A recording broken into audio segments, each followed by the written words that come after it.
Iran, where the candidates for the Iran's presidential polls have made their last efforts to sway the public for votes through election campaigns. And these elections follow the death of President Ibrahim Raisi in helicopter crash. Masoud Pezeshkian, a former reformist candidate, and Saeed Jalili, an ultra-conservative contender, have emerged as the possible frontrunners. This report tells you more.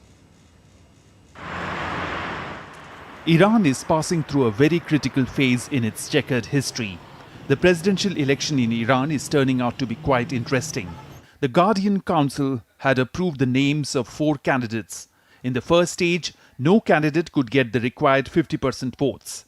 In such a situation, it became necessary to conduct a runoff poll that will be held on 5th of this month.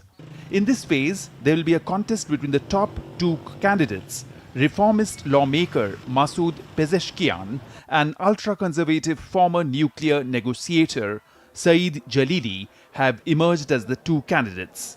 Let's now tell you what happened in the first round. The snap election was held on 28th June. The 3 conservatives and a single reformist candidate vied for the country's top elected seat after dozens of other candidates were barred from standing by the powerful 12-member Guardian Council, which is tasked with overseeing elections and legislation and reports directly to Supreme Leader Ayatollah Ali Khamenei. During the first round, Pezeshkian led with 42.5% of the votes, followed by Jalili with 38.6%, according to the state news agency IRNA. Out of 60 million eligible voters, 24 million cast their ballots, resulting in a 40% turnout. The record low turnout in a country where presidential elections usually command more than 60% came despite Khamenei urging Iranians to show maximum participation in order to strengthen the Islamic Republic against its adversaries.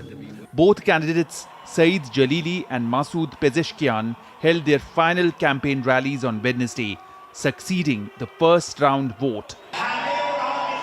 All of them want to impose sanctions on our nation so that we don't reach the nuclear energy, so that we don't reach the missile industry. But despite this, our country is reaching both nuclear and missile industries and moving on the edge of science. People must be allowed to express themselves. We must allow that. I have said this repeatedly, that the nation is not led with one certain person, group or a faction. The runoff presidential election will take place on Friday, 5th July, with a reformist and conservative hardliner facing off to replace Ibrahim Raisi amid unprecedented voter apathy.